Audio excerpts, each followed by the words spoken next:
Hi guys, and welcome to my channel Carnival of Creativity. Today's try something new video is going to be quilling.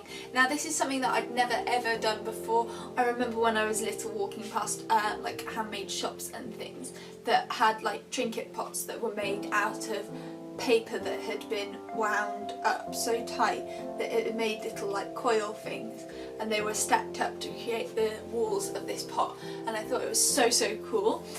I'm not going to be showing something quite as complex as that today. This was just a quilling test, I guess. But if you like this video, please make sure to subscribe, and without further ado, I'm going to hop right into it. So the thing that I'm actually using in this video is a quilling pen. I got this from Wish for like £1 or £2, so it was really inexpensive. But if you don't have this, you could always use like a toothpick to hand wind your papers around to create the spirals. But for this one, all I did was slot the papers, which I also got from Wish. If you don't want to buy paper and you've got paper already, like just cut them with a guillotine or something to create your strips that are the same width.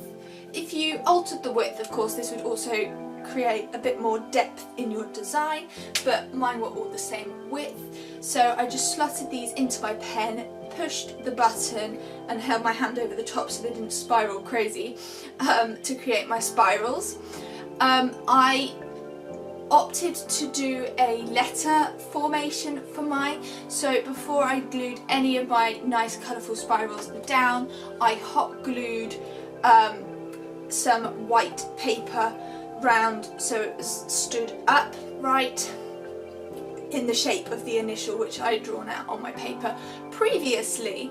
So once you've done this and that's completely dry, it will only take a couple of minutes if you use the hot glue. All you want to do is start making your spirals with your pen or with your toothpick, depending on how you're doing it, and then simply either glue the bottom of one side of your spiral or glue the paper where you're sticking it to, whichever you find easier, and depending on the size of the space you're putting them in, and then just simply start pushing them down.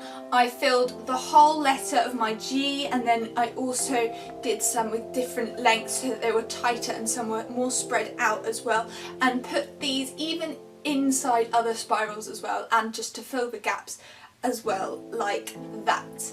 And you can really go to town with the colours you use, the design you go for, and how you achieve filling the letter, I guess.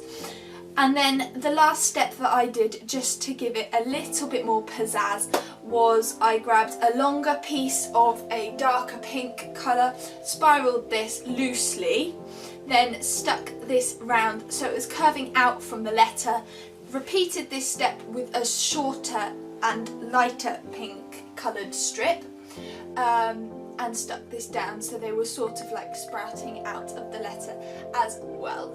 And I really like how this turned out. It looks great in a frame or even on the front of a card, whatever you're doing it for, and I'm really happy with how it turned out.